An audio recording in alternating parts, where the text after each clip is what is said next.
Welcome to the Sporting Chance. This podcast is brought to you by Midnight Falconry, makers of high-quality falconry leashes and jesses. Check them out at midnightfalconry.com.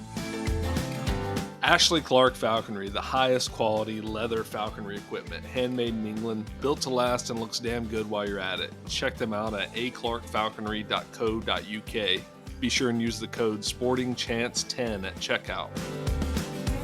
North Mountain Goshawks. Seth Roy is breeding high-quality, true parent-reared goshawks in addition to imprint goshawks on order. Check him out at northmountaingoshawks.com.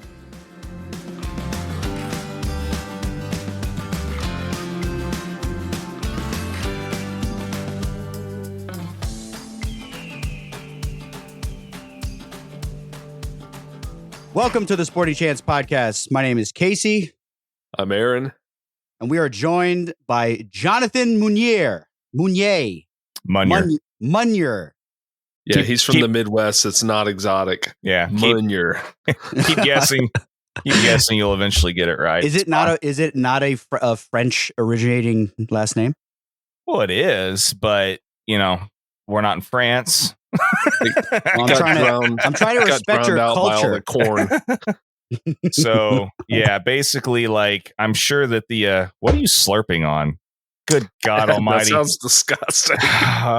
Wouldn't you like to know what I'm slurping on? Oh my God! we're not even 5 minutes into this. I'm already getting ready to have an aneurysm. Something to wet my whistle. Okay, that's what we do here. We wet our whistles and others' whistles. Those that may be listening. So yeah, it's probably technically pronounced Munnier, but like I said, here in Southern Indiana, it's Munnier, so it's all good. Okay, that wasn't that far off. I was trying to respect the culture, but that's what I get. Had it pronounced a million different ways. So the one time you try and respect culture, it's somebody who lives in fucking Southern Indiana. Yeah, got a lot of culture here. Yeah. Mm-hmm. Yeah, they got subways and corn and come and go gas stations. We don't have any come and goes here, actually. That's more west. When I was traveling last summer, when I picked up my goshawk in Iowa, I wanted so badly to stop into a come and go and grab a shirt. You weren't really quite far enough west. Well, no, I saw some in northwest Iowa. I saw some, but the timing didn't work out, just I always had a full tank of gas when I saw the sign on the highway. Interesting. Yeah, I thought they were, I guess it makes sense. I have heard some people send pictures and they've been in Kansas and other parts of the western part of the Midwest, but normally the only places I've seen come and go have been Wyoming and more of the western states. But anyway. who picked that name and then was yeah, that's a good idea. That's the one. That's the name right there. I think they're actually getting ready to change it, if I heard right. Someone was saying that'd be a tragedy. Yeah. So it's spelled K-U-M. Is it really? Yeah. K-U-M-N. Oh my God. Mm-hmm. Yeah, it's not a good name for any public accommodations.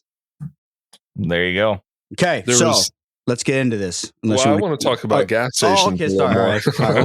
We'll talk about gas stations. I'm sorry. Well, no, I was just going to say there was a gas station up here called Jack Be Quick, and me and my brother used to call it Jack Me Quick. Oh boy! Off to a good start here. Yeah, that's right. Yeah, off to a good start. So, John, why don't you, for those that don't know you, even though everybody listening probably does, why don't you fill us in? Tell us a little bit about yourself, and you don't have to get too detailed, but just a quick background, and then we'll get into the nitty gritty details, in a minute here. All right. Well, yeah. So, yeah, for those of I don't know. We were talking about the cross-pollination thing for those of the people that do know of me anyway. I'm also the other podcast dude that, do Falconry Chronicles podcast. And, I transitioned from Falconry Told and kind of went on my own this past January. And so yeah, I've been doing this whole podcast thing for about the last 5 years and been a falconer since, I don't know, 2015. That was my first official season. Oh, I spent a full season before that, like getting out with people and seeing what goes into it and everything. But as far as everything else that I do, I'm a respiratory therapist. I've been doing that for 19 years. I'm also a bassist, an audio engineer, and, a plethora of other things. I also occasionally, I don't know, I haven't really done it so much the last handful of years, unfortunately, just not enough time. But I am also a certified DDP yoga instructor, and I do all kinds of different stuff, man. So damn, I had no idea you did that. Mm-hmm. Did you meet DDP in getting your certification? Yeah, I've met him 2 or 3 times. Wow. Yeah, actually meeting him in person and talking to him about it's what inspired me to go ahead and do the level 1 certification. And then I think it was within this last year or 2, I went ahead and got my level 2 certification. So yeah. I've got a sneaky hunch that Casey has no idea who DDP is. You would be correct. Yeah. Who's that? He is Diamond Dallas Page. He is a former WCW heavyweight champion. And yeah. He's WCW, is that like fake wrestling? World Championship Wrestling. And we're not going to get into that whole fake versus real discussion. It's real to me, damn it. This is not the place for that. Although, Casey, I will have you know, we're actually, Aaron and I, are actually being very good right now, because we actually talked about just completely hijacking this whole podcast and just talking wrestling the whole time and completely excluding you and acting like you weren't even here. I know about real wrestling, so not the fake stuff. Yeah. Anyway, so speaking of which, John, don't you did you train a little bit? You did a little MMA, I heard, through the grapevine. Yeah. I trained MMA for a little while. How long you trained for? Oh man, that was several years. I've also trained in just straight Brazilian Jiu-Jitsu and other forms of martial arts and stuff. I mean, off and on throughout most of my life.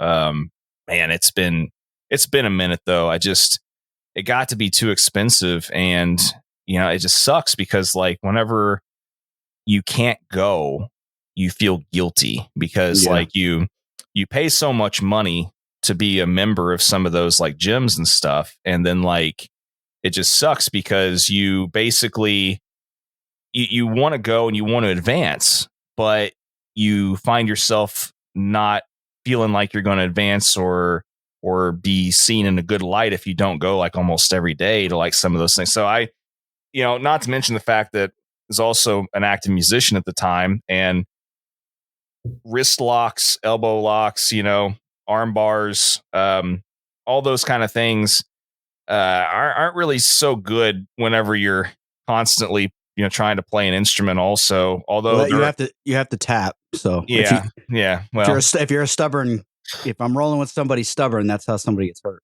Yeah. Well, tap. the problem is sometimes they go a little bit harder, and sometimes before you get the chance to tap, they've already cranked a little too hard. And, there's a lot of musician friends that I have that have trained pretty actively over the years, and they're just fine and all that kind of stuff. I mean, all the power to them.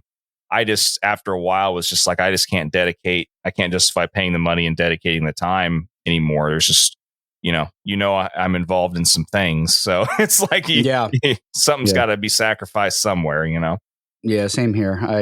I trained for many years myself. I did karate when I was a kid, and then I got involved with, I saw a good friend of mine, Jimmy Rivera. He was a UFC fighter. We were in college together, and he's like 5'0", weighs like 135 pounds. And we went to this house party at Rutgers State University. It was like a frat party. And anyway, long story short, some big giant, like starting lineman, 6'4" at the party, like tried to smack him across the face. And I watched him just dismember this guy in the basement, like, and just beat the living piss out of this guy. I don't even think he punched him. I think he smacked the shit out of him at this party. And I'm standing there like this kid who just like tries to lift as heavy as I could at the gym. And after seeing that, I said, dude, where do you train? Like, what do you do? And then he got me into his school, and I trained there for like about 6 or 7 years straight. But same like you said, man, it's like, but for me, it wasn't the money because he hooked me up. But the problem was like when I didn't make it, I would have like, oh, everybody there is getting better, and I'm gonna come in, I'm gonna get tapped. You know what I mean? Mm. And like you go, 3 days later, and then your buddies in class are trying to tap you with stuff that they learned when you weren't there because you couldn't make it. But it's just, dude, it's so time consuming. You got to get your gear, you got to clean your gear, then you got to go, and you come home, you're exhausted, you got to go to work in the next day. And I'm 30 something now. I had 2 knee surgeries. Did you compete at all, John? Did you do any little like local stuff? I did 2 or 3 tournaments, and I just didn't really have a very good experience at them. I realized that honestly, like, although I will say the one tournament I did, it was eye-opening because it really kind of it told me exactly what I would have to do to have a snowball's chance in hell and actually doing well. And there's just no way that I was going to be able to train adequately enough to feel like I was going to do even remotely decent at some of these tournaments. Although I did okay at another one I did, but it was not like a straight BJJ tourney. It was just more like a straight martial arts, tourney and stuff. And I don't know, like it's just one of those things where I just knew that it was not for me, like doing the competitions and stuff, not my thing at all. Yeah. Same here. But why is every falconer into jujitsu and Zach Bryan? I don't know about the jujitsu, but there's a lot. You'd be surprised. There's so many. But I'll just say, who's Zach Bryan? Sarcastically, of course. That's not my thing either. That whole genre is not my thing. But anyway. Yeah, but I'll just wrap it up in a bow. But I should say that everybody should train at least for a year. Everybody should sign up for 1 year and train, because it'll really open your eyes to how easily somebody could. How weak you are. I'm telling you, it's so true, man. It's so true. When I started, I went in there, dude. I was benching like 350. I go in there, and this woman like just mopped the floor with me like it was nothing. And she basically embarrassed me in front of everybody. She's like, do you smoke cigarettes? And I was like, no, I work out every day. Yeah. She's like, oh, okay. How's that working out for you? I was like, it's not, apparently. Yeah, you're a typical weightlifter, and that cardio is not the strong suit in all of it. But there's a lot of people that think it has a lot to do with strength, and nothing and it's not strength, it's physics, really. Yeah. And then I dropped like 40 pounds in like 3 months, got shredded, and then it was just cardio every day, nonstop.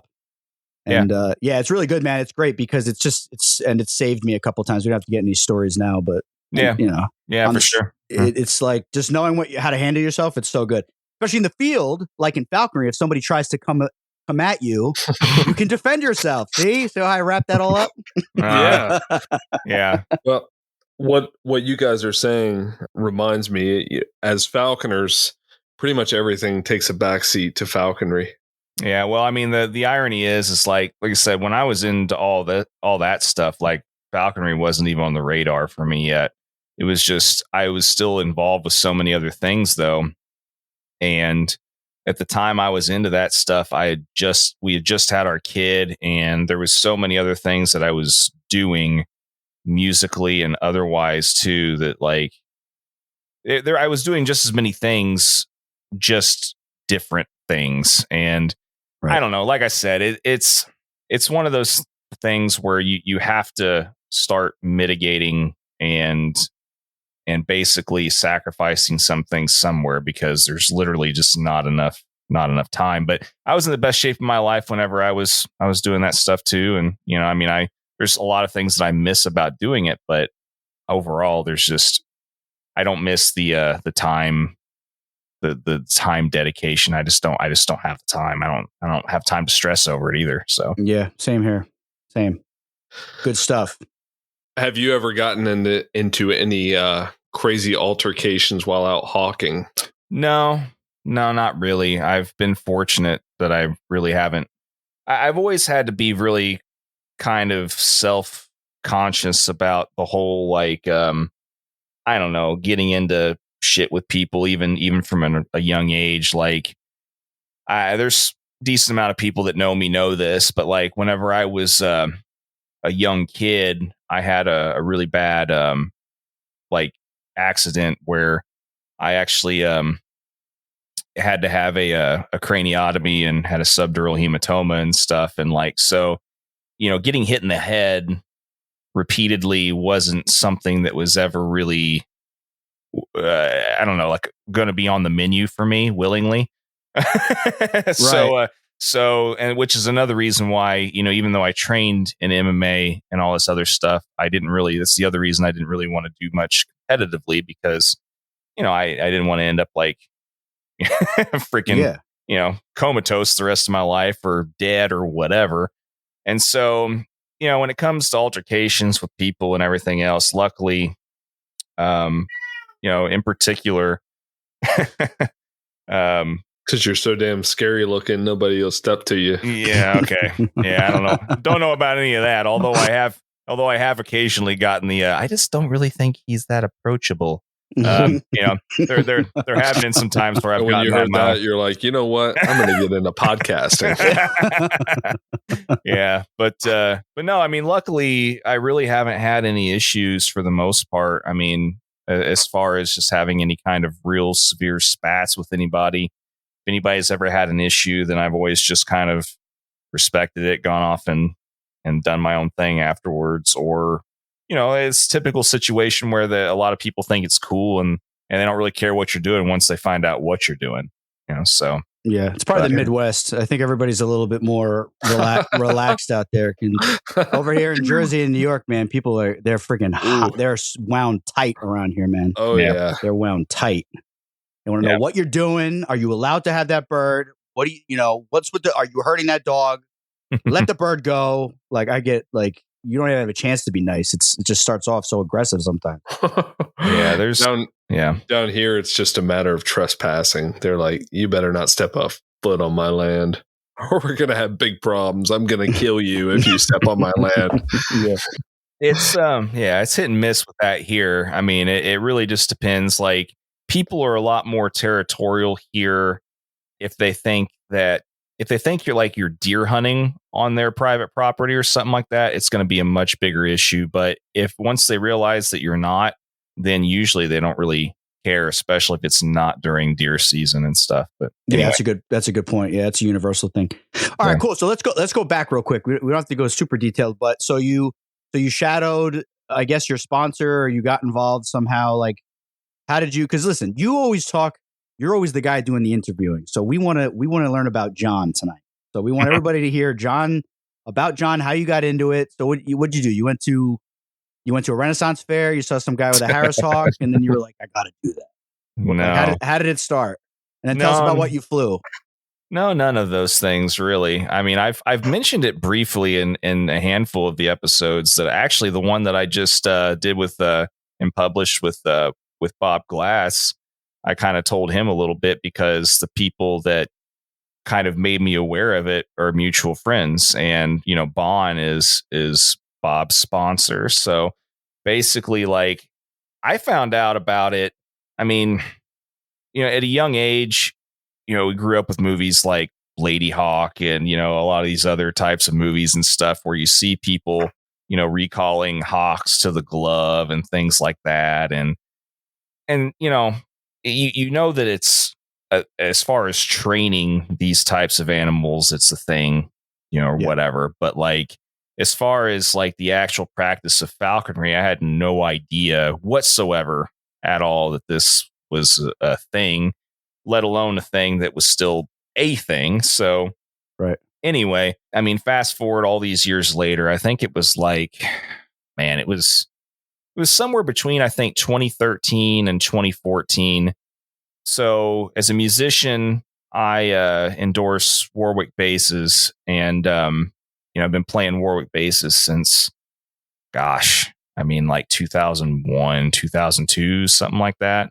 And so, growing up, you always have as a musician your, influences and everything. Well, Ryan Martini has always been a big influence of mine, the bass player from Mudvayne. And so basically throughout networking and over the years and stuff, being more active in the world of Warwick and getting to know the people that work for the company and getting to go to like NAMM conventions and things like that, I was actually able to meet Ryan and we became friends. And I think it was like the second or third NAMM convention that I was around him. At the time, I was getting this music project together and, with some other mutual friends. And I was just like, he mentioned at the time, Mudvayne was still like very much on hiatus and there wasn't much going on with a lot of that. And he mentioned that, he was thinking about getting into doing some producing possibly and stuff. And I was like, well, I mean, would you be willing to, I'll send you some stuff. Would you be willing to possibly produce a project that I'm putting together right now? And he was like, yeah, I mean, I don't know, send me an email and we'll talk about it or whatever. So, synopsis there, got it together. He ended up co-producing an EP for a project that I did back in 2013. And then that led to doing some other music stuff for him. I did some editing and some mixing and stuff for him. And one of the projects that I did that for him was with Bon. He was, before Soften the Glare was formed, Bon was doing some solo record stuff. And Ryan was playing on a couple of those tracks. And so I did some mixing and editing and stuff for a couple of those tracks on one of Bon's solo records. And basically, I think it was shortly after that. I mean, I was doing some changes or doing some edits or something for those songs. And in one of the times of talking about some of these, different changes to the mix or whatever for one of these songs, Ryan mentioned that he's like, yeah, I'm going to go and hunt with Bon on Saturday or whatever. And he's flying his Peregrine and we're going to go hunting ducks and whatever. And kind of mentioned it in passing. And so I'm, talking to him like, oh, that's cool, whatever, blah, blah. And so hang up the phone. And it was like literally like 15 minutes later, I'm like thinking like, what the hell is he talking about? Like it just kind of popped back into my head. I'm like, hunting with peregrine falcons and ducks and the hell, So the next time I had to make they had another list of edits they wanted me to make and stuff. The next time I talked to Ryan, I asked him, I was like, so what were we talking about, as far as, flying this peregrine and whatever. And he's like, yeah, Bon's a falconer. He's got a couple of peregrines or has flown a couple of peregrines and going to hunt ducks and stuff. And I was like, man, that's really interesting. I'd be really interested to find out more about all that. And at the time I was more acquaintances with Bon at the time, but like I knew him well enough that I felt okay, like talking to him on the phone because I'd already had some for the project that I was doing for him and stuff. So anyway, I talked to him some about it, and Bon being Bon, he calls me back and he's just like, yeah, man. So what do you want to know? And very, very Bon's a very, very short, sweet, to the point, like straight shooter type of person when it comes to conversation and stuff, especially on the phone. And so he told me basically the spiel. And so once I found out about that, I called the Indiana DNR. They sent me the falconry packet with all the information. And in that packet, they send you a list of people that are general and master falconers and stuff. And they list it by county. And so I looked at the county that I was in. I also got on the Indiana Falconers Association website and contacted then Southern Director Joe Catterhenry, and I started getting out with the group of guys that actively hunt down here. And yeah, like the following season, which was like the 2014 season, and the rest is history from there, man. So you went out with them, you called the state, you followed all the steps that the state gave you, and then you got so then you went through all the steps and you're like, I want to do this. And then so you got a sponsor. Who was your sponsor? I mean, somebody that we would know, or? No, not anybody that you know. But yeah, I mean, basically, like, 3 to 4 times a week was the minimum that I was getting out with those guys, sometimes more. And I was doing that around working night shift and stuff, which I still do to this day, basically. And it's just I really, really just ended up really digging it and liked it a lot. And So you got a red tail. Did you fly that red tail for your apprenticeship, or did you get a second red tail? I know some sponsors like to make their apprentice get a second red tail for the second part of their apprenticeship. What'd you do? No, what ended up happening was flew a male red tail for my first bird. He actually was, and this is something that I joke with people this day is, I feel like I was cursed with a really good bird for my first bird. And his name was Vader. He turned out to be a very, very good bird. And like I said, after spending that whole season, the guy that ended up sponsoring me, his name's Bill.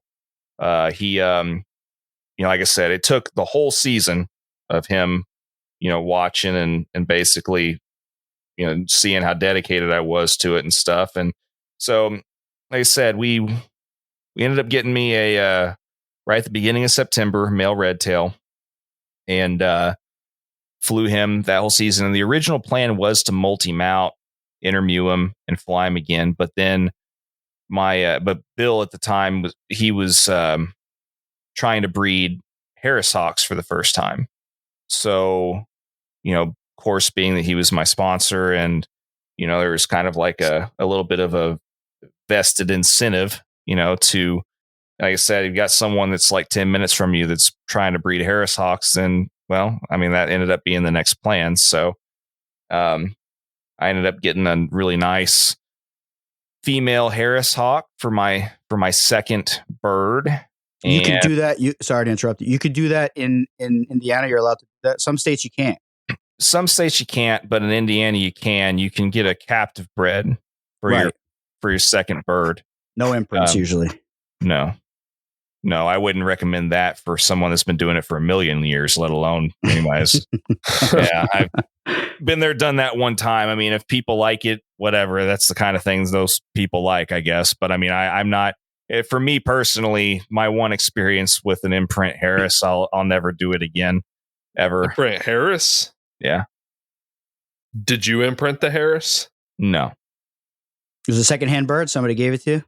I was just flying. Basically, like a friend of mine had a really small male Harris that he got, and he mainly got it, and it was imprinted. And the reason he got an imprinted one was because he was going to try and make crosses with it. He was going to use it for a semen donor, basically. But he didn't want the bird to sit around its whole first immature year just sitting in a mew. He wanted it to be flown.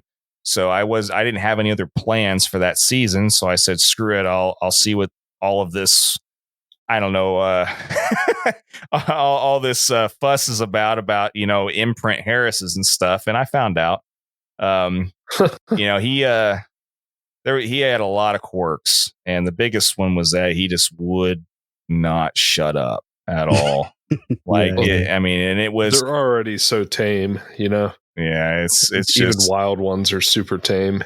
Yeah, I can't really think of many plausible reasons aside from that one reason why you would really want to voluntarily imprint a Harris. But anyway, who knows? I know there's people that have done it and have been fine with it or whatever. To each their own. It's just not, anyway. Was he successful with that? Yeah, I was just going to ask, what was he trying to cross it with? Goshawks? Uh-huh. Yeah. Because I know a guy that's trying that. Well, he tried it, and he had a bunch of fertile eggs and a couple hatched, and they lived for about 2 weeks, 3 weeks was like the max, and they all died. But it was a female Harris, and he was inseminating the female Harris. So this guy was trying to do the opposite. He was trying to inseminate the female goshawk with the semen from the imprint. Correct. Yeah. Yeah. Because I don't know, because I feel like guys in Europe and like Spain and stuff, like they pull it off all the time. But like there's somebody from Canada that's done it successfully too, and he's also done like Cooper Goss hybrids. That one's not. It's not as far fetched, I know. But. Yeah, that happens naturally in the wild to begin with. But the Harris Hawk one is like that is like I feel like in 20 years, like that's going to be like the GP of falconry. It's Yeah. the Harris goshawk. It's Might be. Maybe. Yeah, I mean, if people can get it to work, I mean, so far he's not been successful with it. He's basically just had a lot of basically unfertile. Well, I mean, like they didn't end up hatching, Right. but I think he might end up being successful. I haven't heard any updates from him yet, but we'll see. I mean, he's been trying for a while, but anyway, I hope he pulls it off for everybody's That'd be sake. cool. Yeah. Yeah, I mean, super cool. I told him I'd love to fly one because I flew the dad for him basically, and that was the bird that the thing on the wall back there. That was the coyote video. Yeah. That's a great video. Bird. Oh, that's the bird. Yeah, you want to tell us that story real quick? That's a great tell story. us We'll save that one for later, I guess. Hey, you're on the Sporty Chance podcast. Okay, if we tell you to tell a story, okay, you tell the story. No, I'm just kidding. I've seen the video. It's a great video. It's freaking awesome. Yeah. So that's awesome, man. So then you've been flying Harris Hawks ever since. I know you dabbled in long wings. Is that right? Yeah. So and just real quick, I mean, that was basically my first 1.5 seasons, because that Harris ended up being it developed some dog aggression. I had to transfer that bird off, and then I flew my first Kestrel shortly after that and had a lot of fun with that bird and stuff. And ever since then, it's just I fell into the trap for a while after my first 2 seasons of wanting to try like everything. Now you're eating on a podcast. Are you freaking kidding me, dude? Dude, I'm hungry, bro. My God. We run a very professional operation. Oh, and I was kind enough to mute my mic. Yeah. God damn.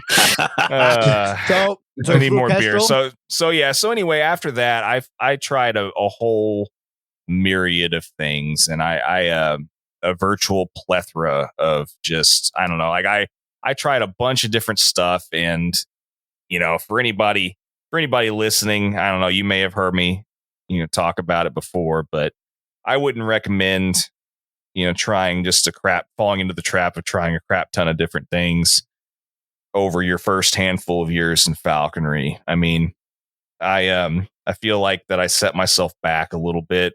Like there's some things that I gained out of that, but I feel like overall, I really think that I would have done myself much more of a service if I would have just stuck to either like red tails or whatever and really explored the other things that some of those birds that are a lot more easily acquired and more readily available. Like I would have been a lot better off focusing on what those other birds had to offer, right, as opposed to trying a bunch of other things that really was nowhere near on the scope of possible success, or percentage of success. Because I really wish I would have really gotten more serious and discovered squirrels, squirrel hawking a lot sooner with red tails, for example.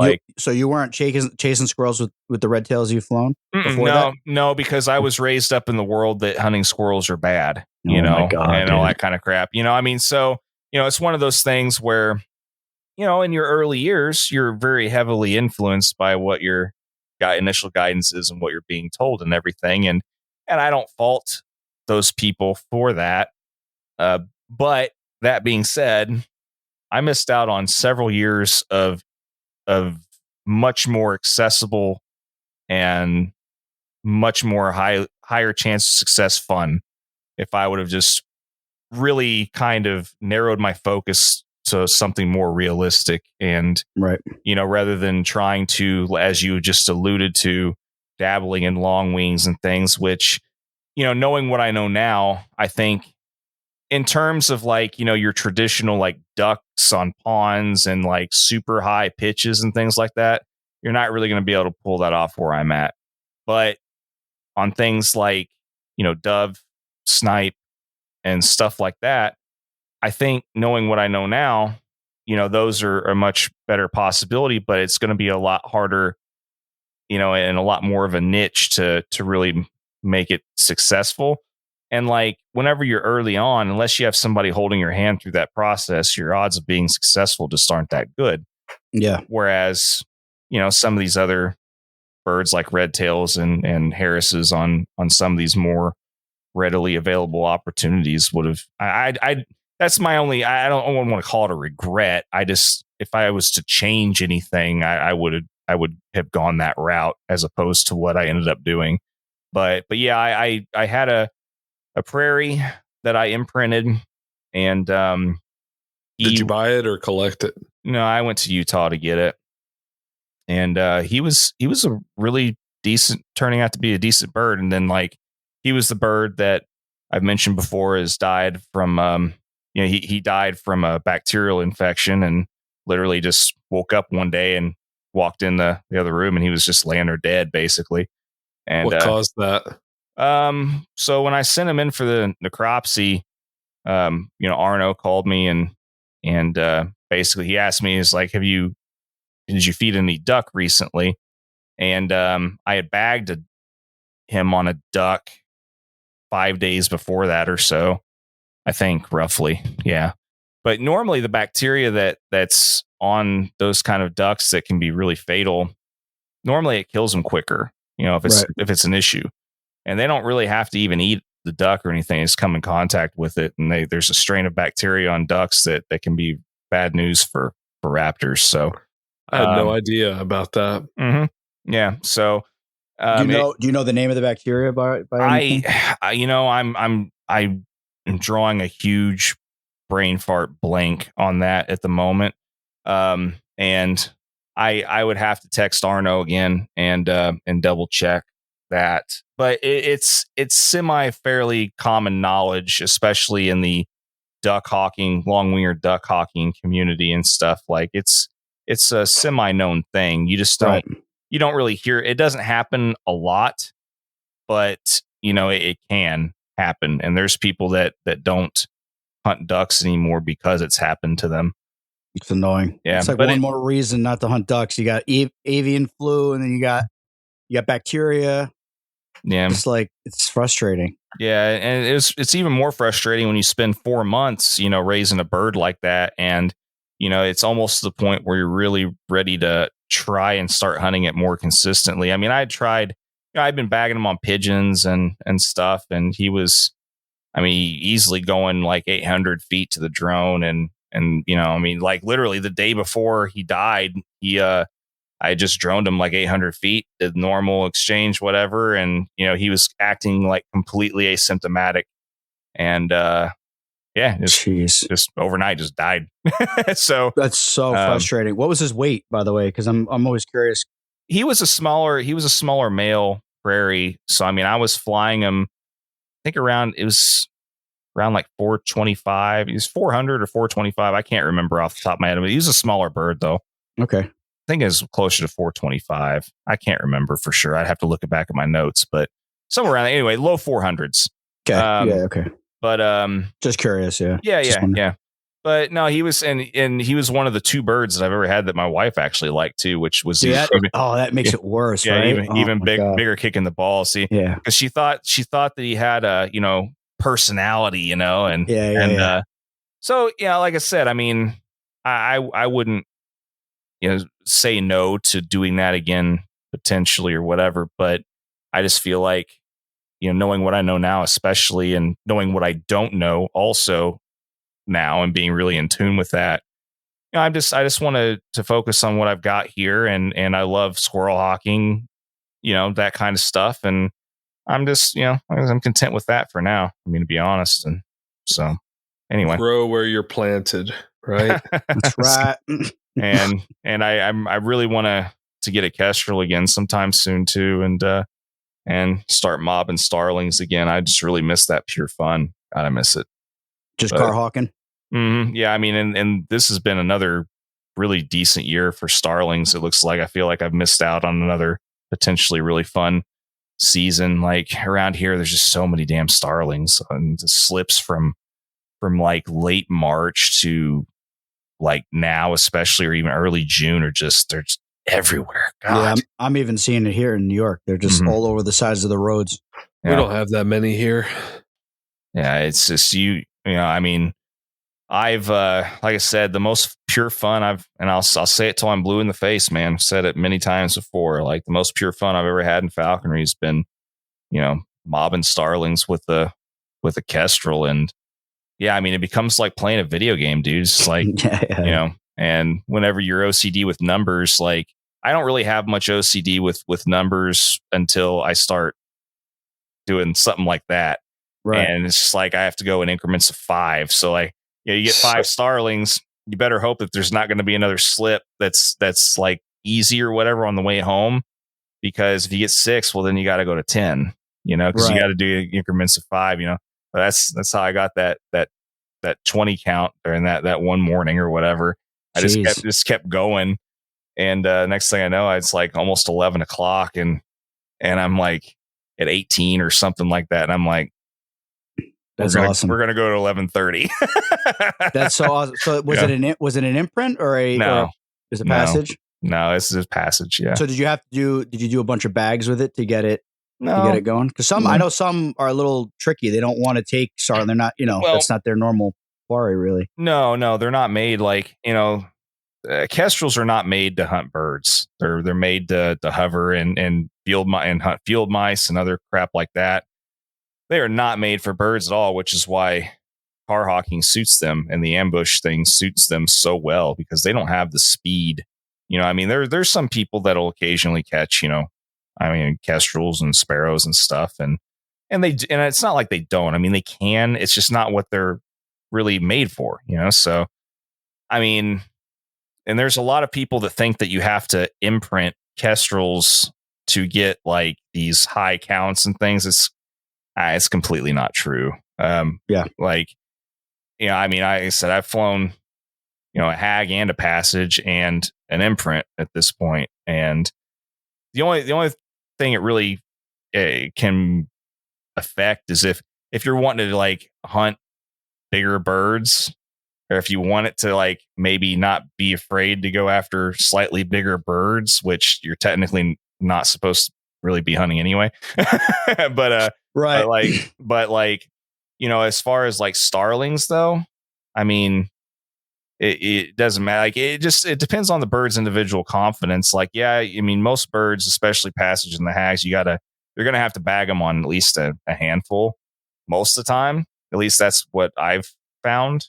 I mean, I don't know. There's some people that may be able to get away without bagging them, but I don't know anybody that has. Most people I know have had to get their confidence built up with, at least like anywhere between like 3 to 6, bag starlings or whatever.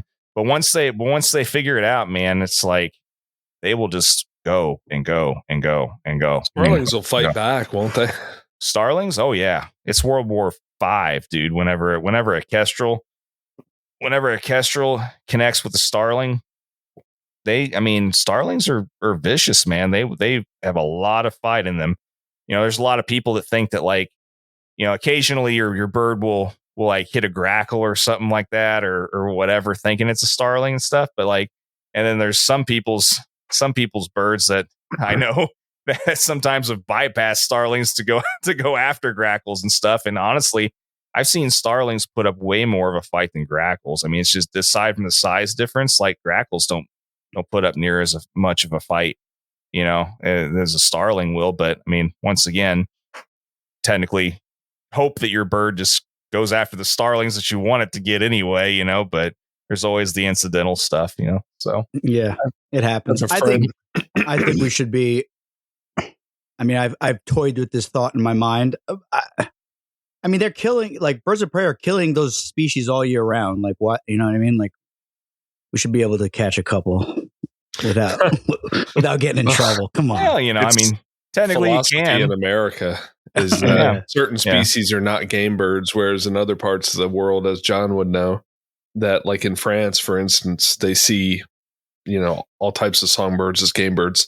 The bottom line is there's in probably all of our states, maybe not John's actually, like there's more robins, way more robins than there are bobwhite quail. Mm-hmm. Yeah. Maybe not John, like, because you probably have quail in Indiana. Not so much where I'm at anymore, but I know the point that you're trying to make, but yeah, I mean, it's just like, I mean, for all intents and purposes, that's why we have the let it lie, measures in place. I mean, that's like the perfect example, but now I see what you're saying and you're alluding to. I mean, fact of the matter is unfortunately, I mean, with the way that things are set up, I mean, I don't see us being able to legally hunt a lot of those different types of birds anyway. I'm just saying, I'm just making like kind of like a joke / putting a thought out there. It's just like, like it's like peregrines are killing ducks, all year long, and it's like, you catch one more than you're supposed to, and you're like a criminal. Well, yeah, in the wild, you can't tell the wild birds that those other birds are protected and they can't eat them, right? They got to only hunt, invasive house sparrows and starlings. But exactly. But so anyway. John, because now you're running dachshunds with your Harrises and whatever else you're flying. When did you come? Like when did that happen? Like, can you talk? When did you get smart? When did I get smart? Yeah. When did you want to kill a lot of rabbits? Yeah. Well, I mean, as you know, and also with both of you being instrumental in helping me put together, the amount of recordings and conversations that I've had with all these people that do eventually get smart and run these dogs. It kind of ended up being one of those situations where I kind of lucked into a timing thing with getting into dachshunds for me. I was kind of like at a personal crossroads and deciding what I wanted to do for my falconry and stuff. And I knew that I can run my Vizslas and stuff here, but like, once again, I mean, I've another thing I've said many times, like, it's just the spots that I have aren't conducive to bigger dogs that cover a large amount of ground in a short amount of time. It's just not what I really have. They burn out a spot too quick. And I knew, like, there was this little voice in the back of my head that told me that I was going to have to go a different route. And I knew, like, I have buddies that run Deckers and Yogs and other breeds and stuff, and I knew there was no way in hell I was going to even remotely have the time, patience, or drive to hunt all the other crap that I would really need to hunt to feel like I would be doing a Yog justice. And the Deckers and stuff, well, I mean, the Deckers that I've seen were hell on rabbits and squirrels both, but there's tight spaces and getting into the briars and things that I knew that the Decker really wasn't going to be ideal for. And so it just so happened that someone that I knew of a litter of dachshunds that was being that had just been born, I guess I should say, like on the West Coast. And I was familiar with the guy who had the dog that sired the litter and stuff, and knew that dog had good genetics and good reputation and everything. And so I get a picture of the puppy, and it was the cutest damn thing that you'd ever see in your entire life, of course. So I'm like, this is going to be an easy sell, to the missus. And sure as shit, I send her this picture because she had mentioned in passing a few times, like mentioning that she wanted a lap dog, a smaller dog that she could, whatever, and have and all this kind of stuff. And so, I'm like, okay, well, I think this is going to be a done deal if I could spin this just right. It really wasn't that much of a hard sell at all. So that's how I ended up with Hades. And yeah, he's my first foray into the dachshund world. And at first I wondered if I had made the right decision, but after getting his confidence level up to where he needed to, because the person that bred the litter wasn't a falconer. And I will just tell everybody, this is another thing I will say until I'm blue in the face, and it is a personal opinion, but I think you'll find that this is a very popular opinion, especially with falconers. If you can, buy a dachshund. If you're a falconer, buy a dachshund from another falconer, because they're going to be doing the things that you really need to do to make sure that puppy is confident right from the get-go and knows what it's supposed to be doing. I will never probably buy a dachshund from someone else who isn't a falconer or a hunter, or someone that knows what you're supposed to do with them off the bat when they're in the whelping process and all that kind of stuff. It literally is everything. And you will spend the better part of a season, or at least a full year, working up a dachshund's confidence that was not introduced to that stuff early on. I'm sure there's always exceptions to the rule, but my experience was it took Hades a whole season to catch up to where the second dachshund that I bought was already at as a puppy. Right. And it was a night and day difference, complete night and day difference. But now that he's caught up and everything, well, people are already wanting to stud him out, for their next litter. And, one of those goofballs is, behind a microphone in this conversation, actually. Nice. Yeah. Goofball. But no, so that was how I ended up getting into dogs. I knew that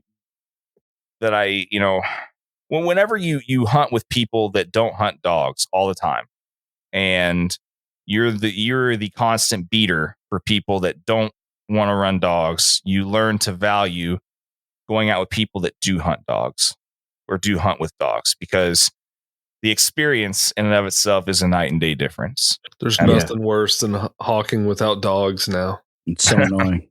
It's backbreaking.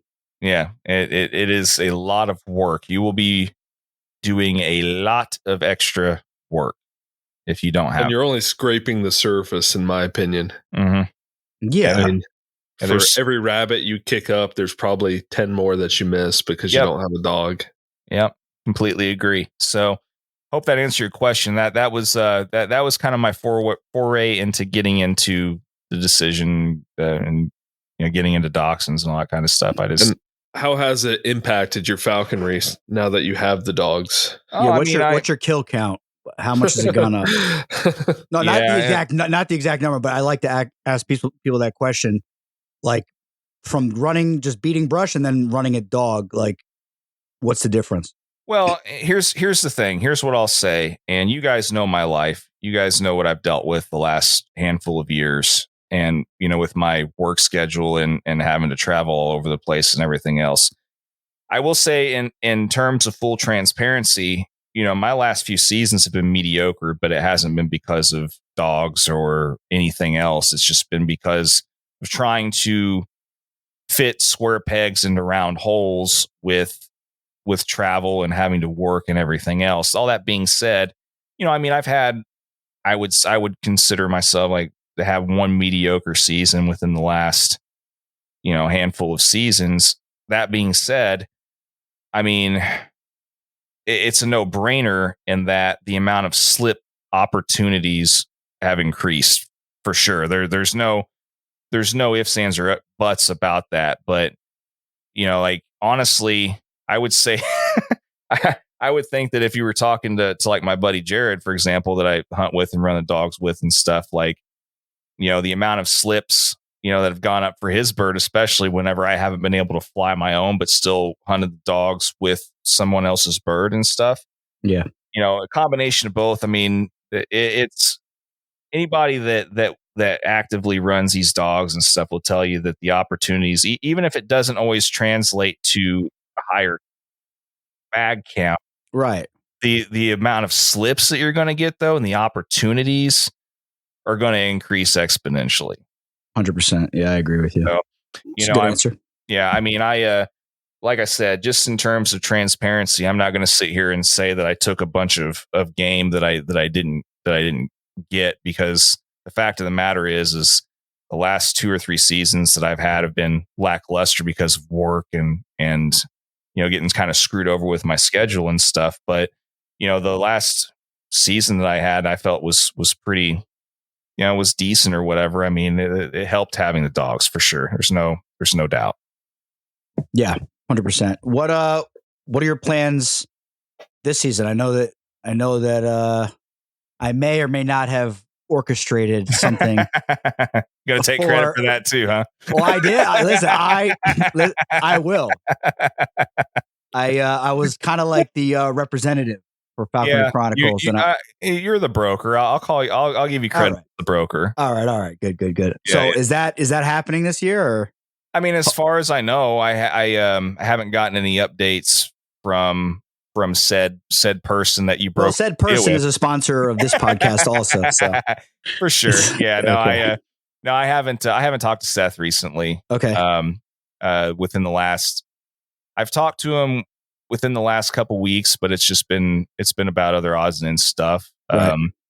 I mean, I know he will let me know what he's got when the time comes, so I know he's busy and I'm not going to bother him with, I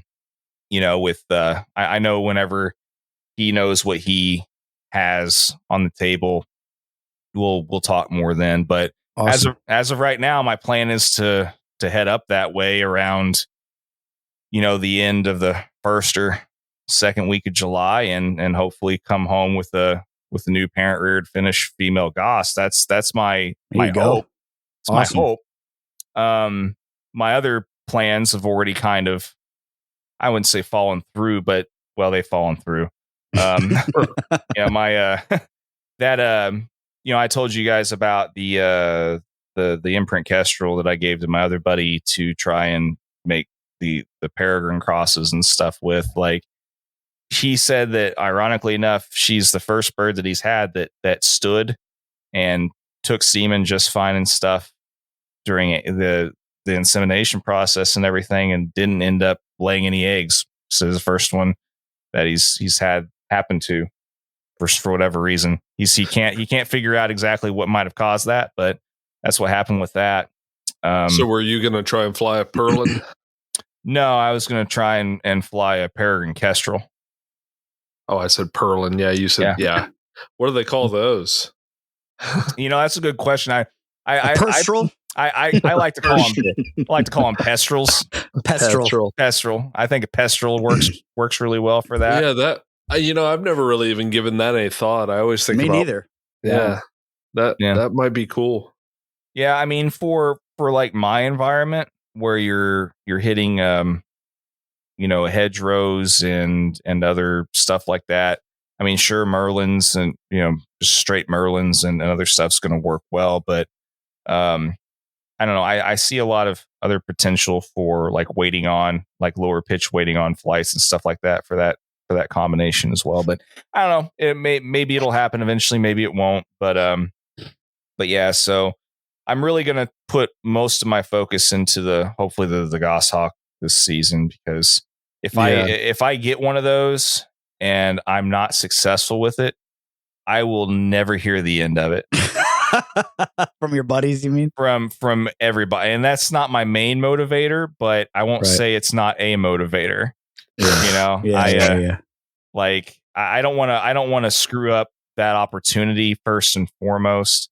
I could really care less in the end. I take my fair share of lumps, and it is what it is. But I know that I will never hear the end of it if that bird ends up performing very poorly. So yeah, you'll do fine as long as you can set some time aside to go through all the process. I mean, the guy to talk to is right in this podcast. He has a beautiful one that's doing phenomenal. It's a freaking awesome bird. It's pushed me over the edge. I think the next goshawk that I really get and take seriously will probably be a chamber parent reared. Yeah, it's just like it's calmer than a Harris hawk. It does everything a goshawk you would want it to do. And it just has like zero aggression, zero mantling. It's just like a parrot, basically. It just kills stuff at a very insanely fast speed. It's amazing. It's awesome. I like the way it flew when I saw it. And as long as it'll work well with my dogs, which I'll do my damnedest to make sure it does, I don't really see it being an issue. No. I mean, yeah, I'm really looking forward to this next season, man. It's going to be kind of a long time coming for me.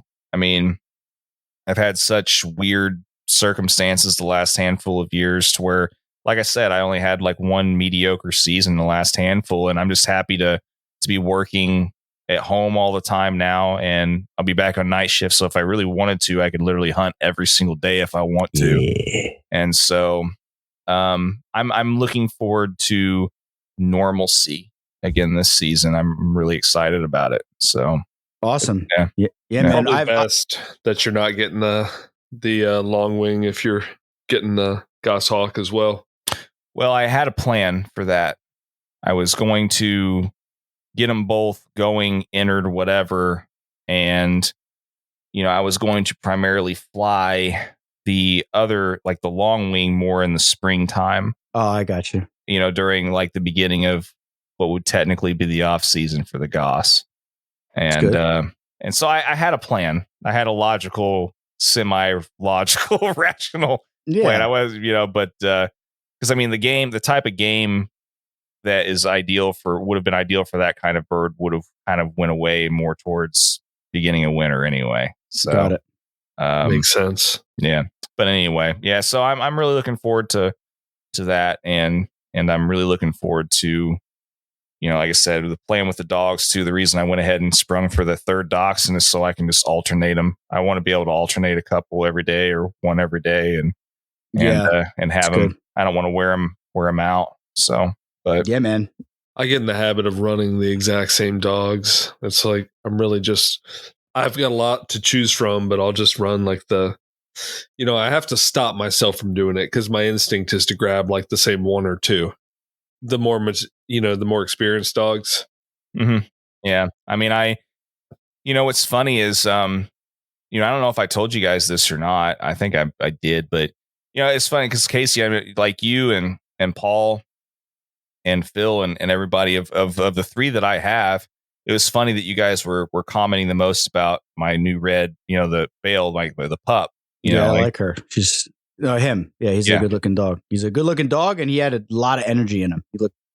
Well, it was funny because, like, this last field trial that I did, I thought he did the worst. And like, it was field trials don't count, though. You know what I mean? It's a field trial. Come on. No, I get it, but it's just to the end though that you guys were kind of commenting on it and stuff. It turns out of like just straight nose work, like just straight scenting and nose work, I don't know if he's going to start opening up more. I look forward to next season to hear if he's going to start doing that. But ironically enough, he ended up getting second in his first field trial. Nice. And, I know it was largely because they were looking at his nose work, and just to the ground all the damn time.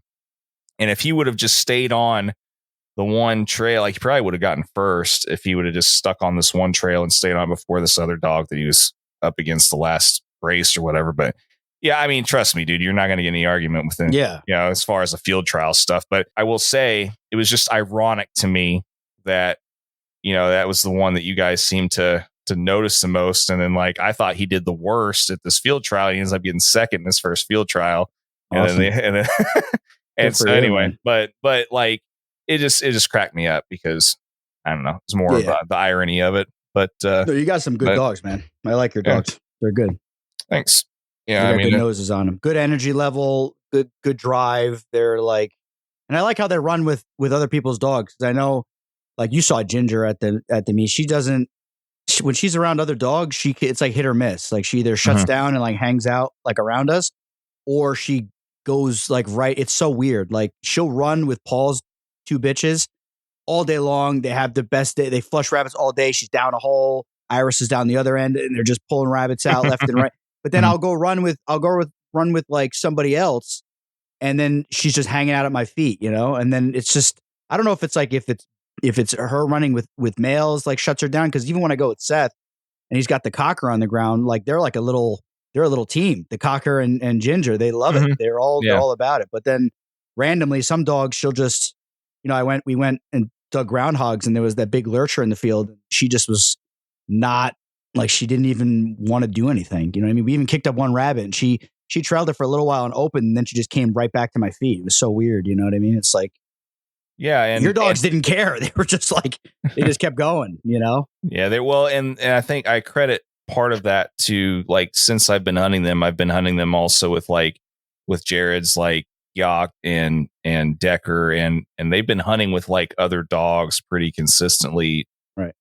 Other than their little pack for pretty much since they've been with me. So, but I have seen it's kind of you brought up a funny point there too. It's just like going ratting this past weekend and stuff like it really kind of reinforced though that in certain situations you kind of do need like like a multiple types of dogs depending on the occasion or what you're doing and stuff like it was kind of a new little dimension there that it's interesting how the dynamics work with certain quarry and certain things you kind of it makes you kind of stop thinking more from like the purest standpoint of like you really only just have one breed or whatever. Like it kind of gives you appreciation for what having multiple types of dogs can bring to the table to 100%.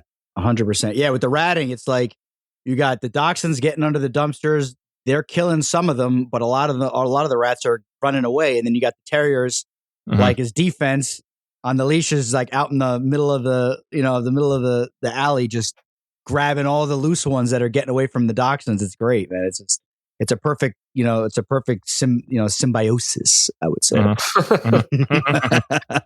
I definitely think that the ratting rivals falconry in fun. Oh, dude, it's so fun. John, what do you think? Yeah, no, I equivalated it to like the equivalent of car hawking starlings. Like it's the best. It was the best like analogy that I could think of in terms of just not necessarily as far as like whether or not you consider it to be sporting or this, that, or the other, whatever. I'm just talking about fun. Yeah. It's just on the level of fun. It was very, I just love the straightforwardness of it. And like you're there for rats. You're there for one purpose. And, when this thing gets up, kill. This is what's going to happen. And and that's the end of it. Then you go on to the next thing. And it became I made the video game analogy with the whole Kestrel and Starling thing. This was like the perfect analogy for that. It's just like I felt like the little score, like the number score deal, like above the health meter, like in the video game. It's just like ping, ping, ping, ping. Just keep like going higher and stuff for each one that was, and it's funny watching the videos of these guys that are doing the UK and stuff that do on these farms and everything. And when I talked to Richard some the other night, he brought up the whole like it's like we think that we've done well to kill like like 90 rats or something like that in one outing or something, but then like some of these guys over there are killing like 900 in like one time and stuff. It's nuts. But anyway, I agree, it's a lot of fun for sure. I just wish that I had a good ratting place near me, which I live near Charlotte, but southern cities are kind of newer and cleaner and they're not set up like the northeastern cities with the alleys and Yeah, well, you may just have to start doing like I'm probably going to have to do and find some more like rural, farm type setups, and just go that route.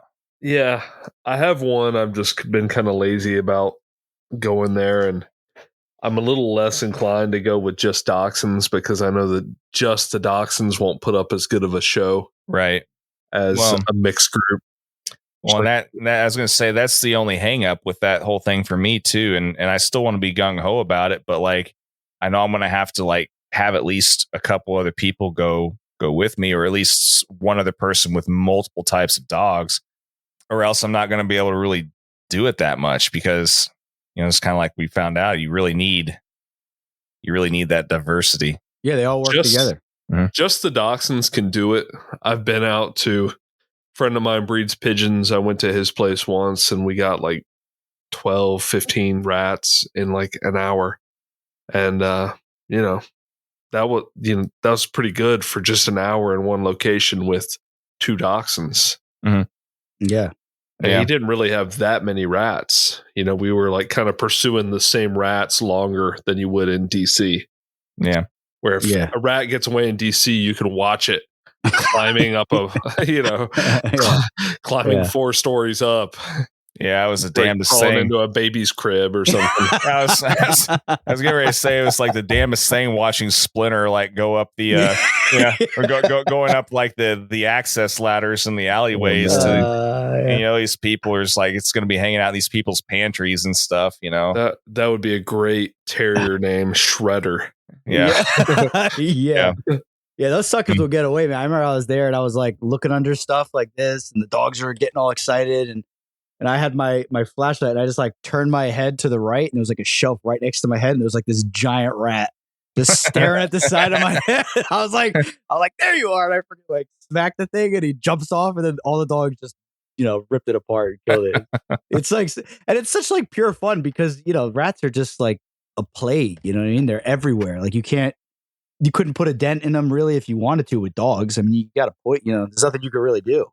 Yeah. Well, the poison doesn't work either. No. Yeah. Well, the dudes that hunt the area that we were in, John, they said that it used to have more rats when they first started. Yeah, I don't doubt it. Well, and ironically enough, I mean, like that's what I was talking about with, the other night was, like Richard was saying that there's even like a lot of the places in New York where they used to hunt there, they can't really hunt anymore because they've gotten rid of a lot of them there because like apparently they had somebody put in place there. They were basically able to remove the food source. You get rid of the food source, you get rid of the rats. They're not going to be there no more. And so, it's like, I think that if more places probably adopted that somehow, then you would probably see better. Yeah, I don't see how it's possible in some of the places we were at, behind restaurants. Yeah, man, because they're getting inside the dumpsters and the garbage cans. Like, I don't know how the hell they're getting in there. Like that video that you sent, and you got to send me that video for when I, make a post on social media. You you lifted up the lid of the garbage can, and there was like 6 giant rats, and they just launched out. Like, dude, it was so awesome. It was pretty funny. I'm so glad that it was lit just well enough for the GoPro to get that because. Yeah, I mean, when those things launched out of there, I was just like not expecting it at all. Just there to be like 3 or 4 just sitting on top there. They're big too, those suckers. Oh yeah, and like I said, Hades got one of them. I think the other terrier got another one of them too and stuff. But that was the one I got bit by one. Yeah, I was gonna say it, Aaron got herpetogonosyphilades from one of them, probably. Dude, like I've said before, I've been bit by rats 3 or 4 times, and I catch rats by hand. Like I reach out and grab them by the tail, and that's how I get bit is because I'm fucking catching them with my bare hands. Yeah, but so that's on me. But I have never, knock on wood, I've never gotten even like the slightest infection from a rat bite. Yeah, that's good. Never. Yeah, I mean, I can't say the same for hawks. A hawk foots you, it's going to get infected. Dog bites you, it will get infected. Mm-hmm. Luckily, I've not gotten an infection from being footed either. But yeah, me neither. Well, I'm also a plumber, and I deal with disgusting, dirty stuff for the last. You're immune. With the last 18 years, feces everywhere. Like I don't, a hawk. Speaking of which, I think you got a little bit on your face right there. Yeah, they're gonna necrotizing fasciitis. Yeah. The next outbreak they're gonna call KC-19.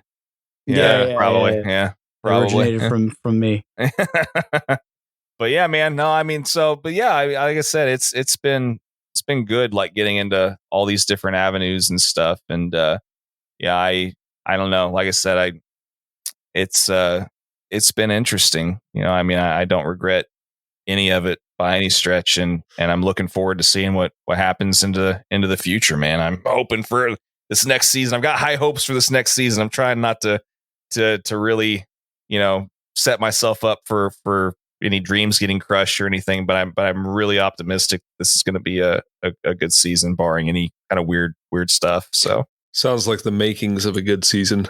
Yeah. I just thought of a term, actually, when I was trying to come up with it when we were talking about the mixed pack of dogs. Mm-hmm. It's called a bobbery, Bobbery. Teddy taught me that one. That's a real word? Yeah, it's what the British call a pack of A miscellaneous Bobbery. dogs. Bobbery. A Bobbery. So, you're rolling out with your whippet and your dachshund and your terriers. That's a bobbery. Well, here in Southern Indiana, it's going to be a bobbery. Bobbery. It's going to be a bobbery. That'll you get your ass kicked down here in the South for saying something like that. Actually, I need to make sure nobody's listening. Guy looking in your window. So John, all right. What'd you say, boy? What'd you say, boy? So John, so a question that I wanted to ask that I'm just like, I kind of know a little bit, but so like Falconry Told started a while ago, and then you came on board with him. Like, how did, and then you went on your own, but like, how did that all, like, what motivated you? Like, what made you want to do that? Because you took it, and then you took it to, a whole nother level pretty much. So like, what did you do to, like, how'd that come about? You mean more or less like the last couple of years that I was there, just how the whole thing the whole thing came about because, whenever, like, it was like around 2019 or whenever it was, like, I was just bored at work one night and I was just wanting something else new to listen to. And I was just like, I wonder if there's any like falconry podcasts. So like when I searched falconry in like the general search engine or whatever for, I don't know if I was still using an Apple, whatever I was listening through as far as hosting platform, like, or podcast platform, like Falconry Told was the only thing that came up. And I think he'd only put out like 1 or 2 episodes at that point.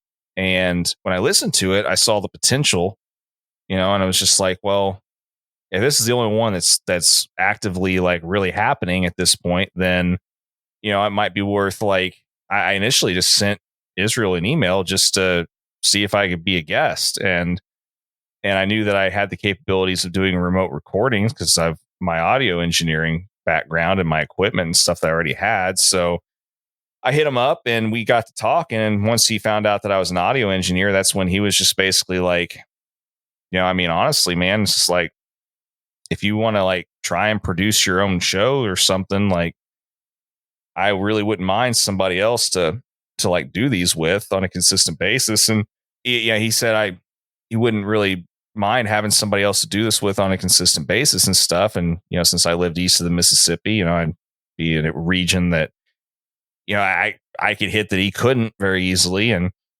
so I did an episode and I was really skeptical whether or not I'd like it at first. And I recorded it and I liked it and just kept doing it. And literally like years later, here I am still doing it. It's very much a labor of love.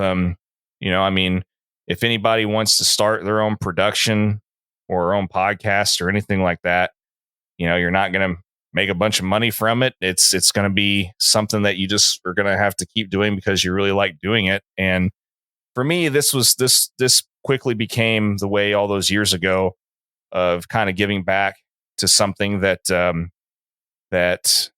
I really like and has brought a lot of really nice things into my life and experiences and stuff. So that's how that all came about. And that's why I'm still doing it. And, there's been other productions that have kind of popped up, come and gone and whatever, and all that kind of stuff. And, I feel like at this point I've kind of solidified or earned like my own method and how I go about doing it and, my own style and everything. And, for those of people that are listening that haven't figured out that, that I've transitioned and gone on my own, if you're wondering why in particular that happened, well, just listen to the State of the Union episode, either, on Falconry Chronicles, my website there, or on Falconry Told. It's still the latest episode that's been put out on the Falconry Told site and stuff. But,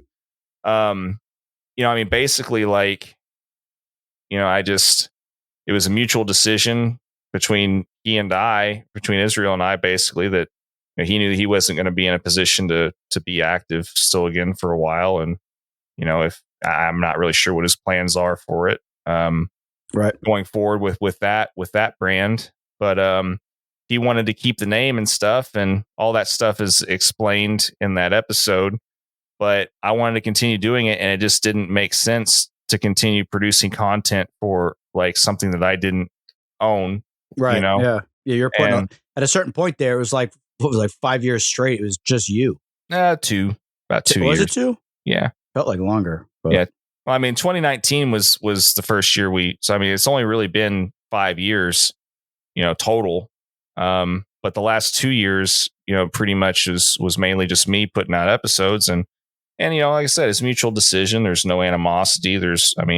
I know people sometimes are used to always being like drama or something, always being the reason for things to happen within our community sometimes, but it was a completely amicable decision for me. I mean, he encouraged me. He's just like, you really should just, probably should have happened way sooner, but I mean, probably just be better off starting your own brand, your own name, and do your own thing going forward. That way, if there's any business stuff that comes up or whatever, then you can, you don't have to ask me anymore. You just do whatever you want. And, it was a little bit of it's been a little bit of a painful transition, but it's been worth it, I think. And, especially getting a chance to work with like the Extreme Performance Outdoor Network guys, and the Houndsman XP stuff and all that. I mean, it's been kind of a nice new partnership to be able to, work with those guys and be a part of that umbrella and stuff too. And,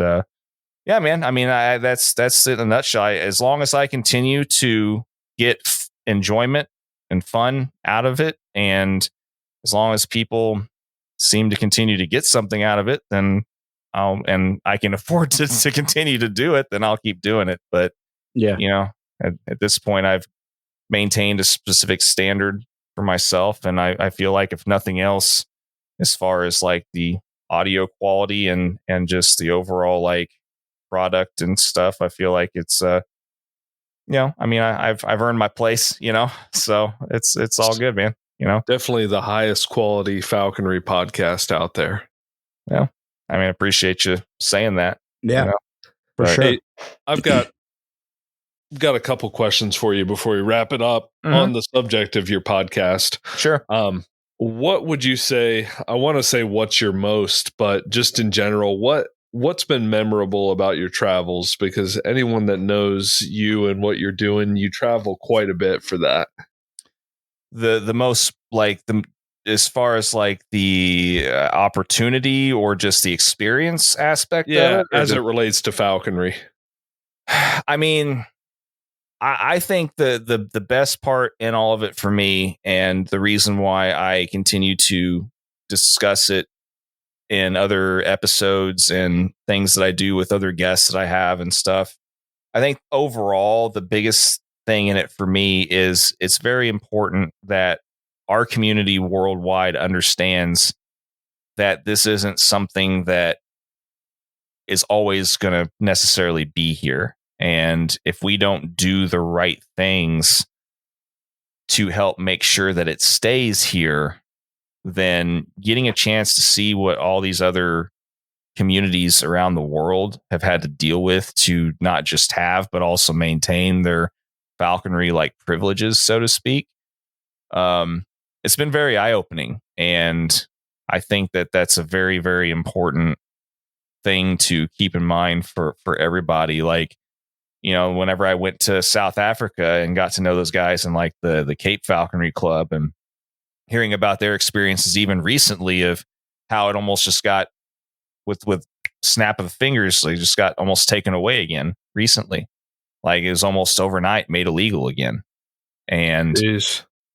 And a lot of it was self-inflicted wounds. It was certain, people just, a certain couple potentially ruining it for everybody, in that particular situation. And they had to really do a lot of self-policing and self-mitigating on a lot of different levels to make sure that didn't happen again. And I think that, I hate to make a blanket statement, but I think there's a lot of evidence, at least in our country, a lot of people there's a certain level of taking it for granted. and like it's something that's always going to be here and nobody can like take it away from us and all this kind of stuff. And I don't think that's true. You know what I mean? I think it can easily go away if we don't continue to do the right things and people don't continue to step up to make sure that, you know, state clubs and different organizations and things do what they need to do to help maintain our presence, you know. And I see that in my state, the diluting of the state club with other little clubs and little rifts that happen. You know, people want to start their own little clique and draw away from the existing body that's there that already has the relationship with the state, with the feds, with the National Falconry Organization. It's just, I think it weakens falconry. Yeah, I mean, there's a lot to be said for that. I mean, we're such a small number in the grand scheme of things, and even if we don't always agree on things, sometimes concessions have to be made, you know, in the interest of the greater good. You know, I mean, there's compromise to everything, and you know, the fact of the matter is we're too small of a group to always be divided. Like we're not going to sustain and stay relevant that way. That's why we're going to start being nicer to Harris Hawkers, right, Casey? Try. We're going to try. We can't promise anything. Well, you know, and as far as the dog world and stuff too, we just always have to remember the cardinal rule, and that even if Dickie isn't present for the hunt, it's always Dickie. Yeah, it's his fault. Dickie is the dog that's always going to kick up game and is always going to be the number one dog and stuff, no matter if he's even present in the field or not. Yeah. just the thought of Dickie Rabbit's Run. You know, I bred that dog and I raised him in my house for, you know, the beginning of his life, but I find my knee-jerk reaction is to root against him. It's the strangest thing ever. So yeah, I mean, that's just one of the other little tiny examples. You know, we've still gotta be united, you know, on a lot of different things. You know, it's just, unfortunately, it is what it is. You know, I mean, we do our best, I think, but I mean, to answer your question, to circle back, I think that's the biggest thing, the biggest takeaway. And then like being in these other countries that don't even have any rules or regulations and seeing all the crap that they got to deal with and stuff too. And I mean, there's a lot. I'm going to make a presentation on this very topic basically, and start offering myself up as guest speaker for meets and things. And you know, for anybody that's listening that might be interested or need a guest speaker, you know, I think you'd be a great guest speaker at the meets. But yeah, I mean, I think that it's something that people, like I said, can't hear enough. And I've said it a million times and I'll say it a million more. You know, I mean, it's, we all need to understand the scope. And there's a lot of other countries that are very envious of us and what we have, because some of those countries have never had what we have. And some of those other countries had what we have, but they lost it. Yeah. And so that's, we're all in that thought anyway. So, yeah, I really think like NAFA and these other organizations, like, because I know like a couple states, they had it written into their state's constitution, the right to hunt and fish. And some states actually add trap in there too. And I don't see why we couldn't add falconry, because falconry is at this point, it's not just a hobby that people do. It's a human heritage activity. Well, it's you know what I mean? Like I don't understand why. Like I see how it could become threatened, but you know, and the whole idea of like, oh, a misprint goshawk grabbing somebody in a park, like pit bulls kill toddlers like every day of the week, and you can still go and buy a pit bull from anybody you want. So as long as that's you know what I mean? Like I see what you're saying. I'm not on the side of we'll never lose it, but I really think that we should be more proactive in trying to make it so that it's going to be a lot harder for them to take it from us. And I don't know why these organizations are not doing that. They're too busy, I guess, moderating group, private Facebook pages and memes rather than trying to go after the feds to have it written into law that falconry is a human heritage activity, because they did that in Europe, didn't they? Well, no, that is. I mean, it applies to here too. Right, but it's not in writing. Yeah, it's a UNESCO human heritage. Dude. Yeah, it is in writing. In America? I don't think it is. I talked to NAFA's lawyer, who's a friend of mine, and he said it's not. And he said he gave me a couple of reasons why it's not. It's not in writing in America that it's a human heritage activity that can't be infringed on. And the reason why it's not recognized is because some other things that are in that same bill that's in throughout the world, it's not in America. Won't recognize it because there's something in it that they won't allow. And I can't remember what it was that he told me, but there's something else in it. But my thing is, just for all falconers out there listening, and if you're a hunter or something else that's listening, the biggest thing is that PETA doesn't like us because we use birds to catch stuff. PETA doesn't like the bow hunter because they use a bow and it's more sporting. Or, these anti-hunting groups, they hate the gun hunter just as much as they hate the hound hunter. They hate us all the same, and they don't want any of us to be doing what we're doing. We really shouldn't yield to any of it. So when they're saying, and they're trying to pass a bill about trapping, and you're not a trapper, you should get involved in not allowing that bill to pass, and get involved in stopping that from passing, because it's just they're trying to dismantle one thing at a time, and they're starting with the weakest things first. Oh, you don't want to see an otter being, drowned, do you? You don't, and you're a falconer saying, oh yeah, no, I just catch stuff with my bird. Yeah, and then it just becomes this, like, they use us against each other. And really, at the end of the day, is we're all on the radar of the anti-hunting community, and we got to kind of stand together and push back. And I really wish, NAFA especially would be more proactive and be actively trying to make it harder for any of these agencies to come after us, from the legal system. Well, all I will say to that end, and I mean, you're welcome to whatever opinion you'd like, but I mean, I will say that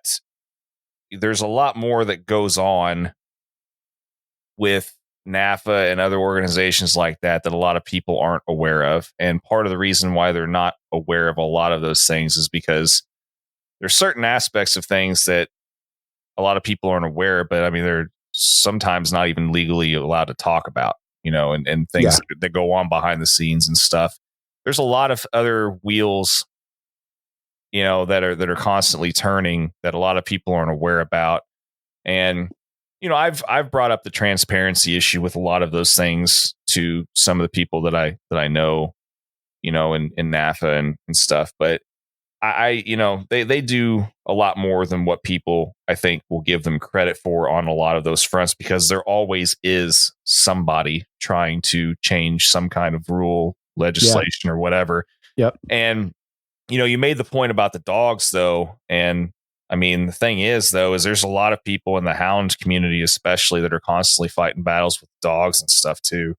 So it's not like, falconries. I mean, there's states like Colorado and other states that are actively, even as we speak, trying to do away with, with hound hunting and a lot of other aspects of hunting, period. And so it's not just falconry, but I mean, it like I said, anyway, I mean, to that point, once again, going back, people do need to be aware of a lot of the things going on around them, because there's a lot of things, including that particular, issue with some of these different states trying to ban certain types of hunting and stuff that I think people do need to be a lot more proactive in trying to speak out against, if it's something that they think is not right, for sure. But yeah, I agree with you. Just because I don't hunt bears, with hounds in my state, I should still be supportive of people that are doing that, and do everything I can as a fellow hunter to protect that person's right to run bears with his dog. I may not think it's sporting. I may, what I mean? Whatever my personal opinion is, it's fine. But at the end of the day, I'm flying a bird to catch rabbits, and they're running a bear to catch dogs. Both of those activities have basically been going on for 10,000 years. So like Running my wife, a bear to catch dogs. I said I it don't think backwards. anybody's gonna like that. Oh man, I said it that would be backwards. that would be very interesting to Yeah. watch. Okay. Well, sorry. I had a couple White Claws. So give me a break. Point taken is that so we got to get involved. Is my point. Unified front of sportsmen. Yeah. Because you have a good point about the trapping, because I mean that's not commonly done anymore, so it's a pretty easy target to pick on. That's what it is. They're just starting with the lowest hanging fruit they can get, and then they're going to work their way right up to the freaking rifle hunter. Yeah, and the rifle hunters think, oh, it's a quick kill, it's humane. They are so full of it. PETA hates them just as much as they hate the trapper that's catching, that's catching stuff in water sets and stuff is dry. They don't. They're convincing themselves that it'll never come after them. We've been hunting with guns. There's in PA they take off of school for opening day of rifle season. Like it's never going to happen to us. They're on the list. We're all on the list. They're all coming after all of us. So we have to, when you see a bill that's about trapping, you may not be a trapper. You may not even really like trapping. There's people that don't really like falconry. So we have to all stand together and push back. That's just a little, something that gets me going. It goes back to the United Front thing. We're not ever always going to agree on everything. It's impossible, because even in such a small community, we're people and we're not always going to agree on everything. But you have to have a united front, because what small numbers we have, we're too small to be segregated and easily picked apart. But anyway, so you got any other questions or anything else you want to talk about before we well, I wanted to end it with a Falconry Chronicles classic. Describe or share with us a memorable hunt that you've experienced, or one that really sticks out to you.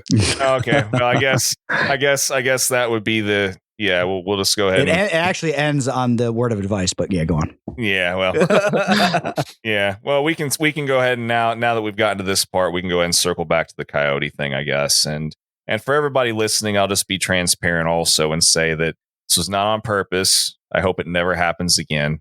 Don't lie. But basically, like it was one of those situations where 999 times out of 1,000, it's going to go very poorly. But for whatever reason, that didn't end up ending terribly. but I mean, for those, this is a story that I enjoyed basically revisiting for the better part of a year to bug the ever living piss out of the guys that I hunt with. It was a really fun, thing to constantly rehash just to bug them. But we were all hunting. It was with that imprint Harris hawk that I was flying for my friend, and we're all hunting by this kind of industrial area, next to some bigger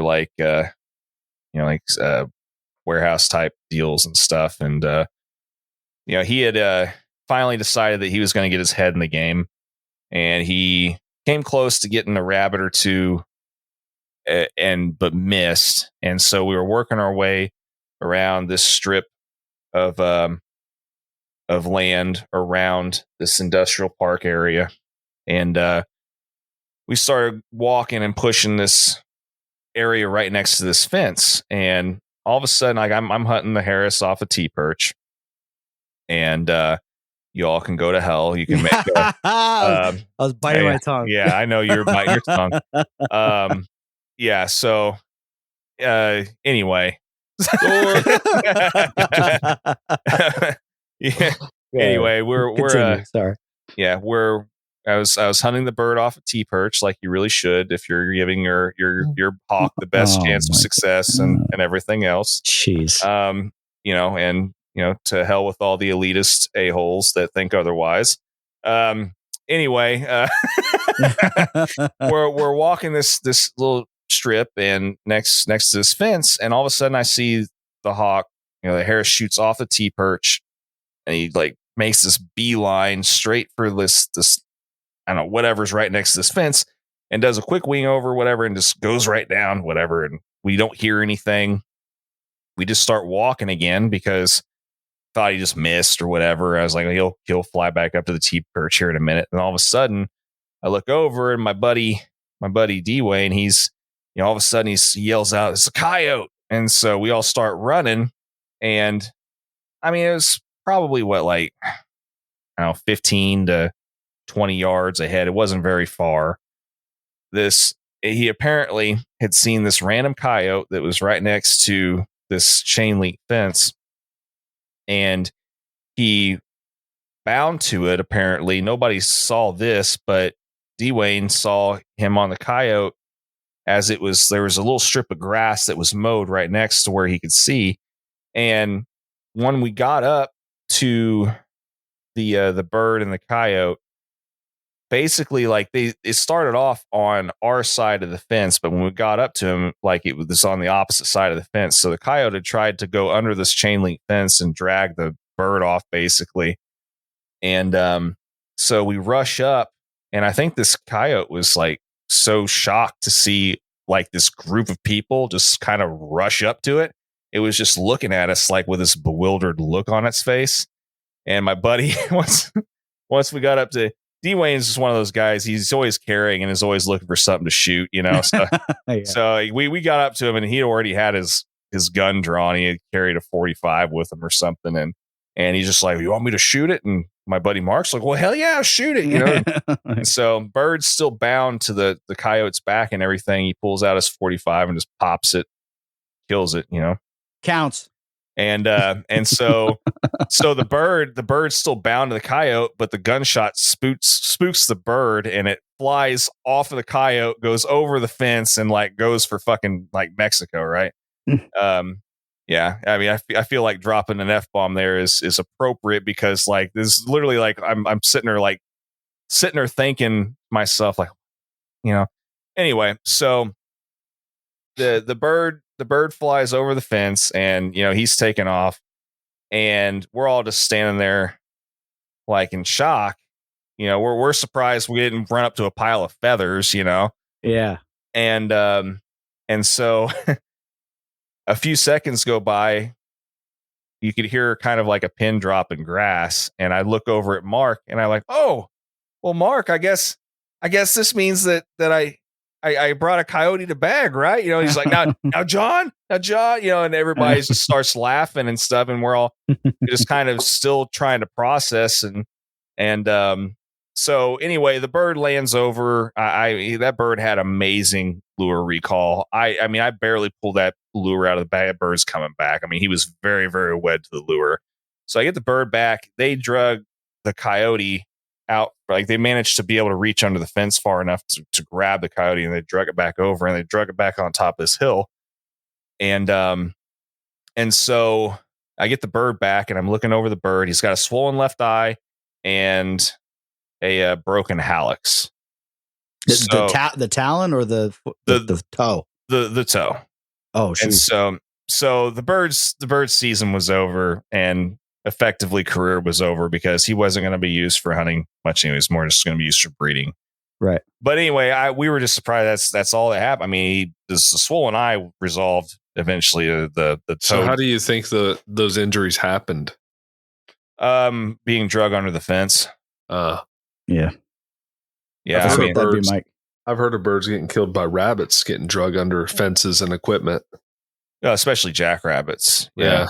Yeah. But anyway, so it's a great story. Yeah, we got the crazy dead coyote sitting on top of the hill, and then the bird, like, I let the bird see it, and he jumps right back down on top of it again. I got some pictures, and you gotta send us those pictures to post. It's great. It's an awesome story.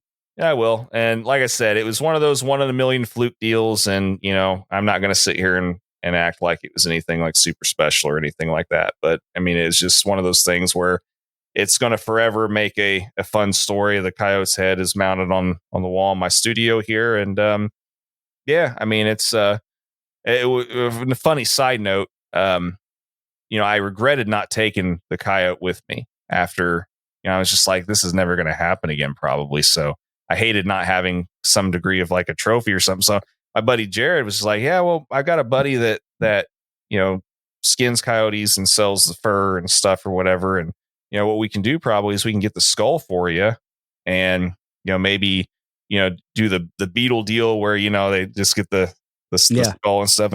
And I was like, cool, that works. So he said that he They went back and looked for it. They couldn't find it. So we're all trying to figure out how this thing like reanimated and came back to life, and walked away somehow.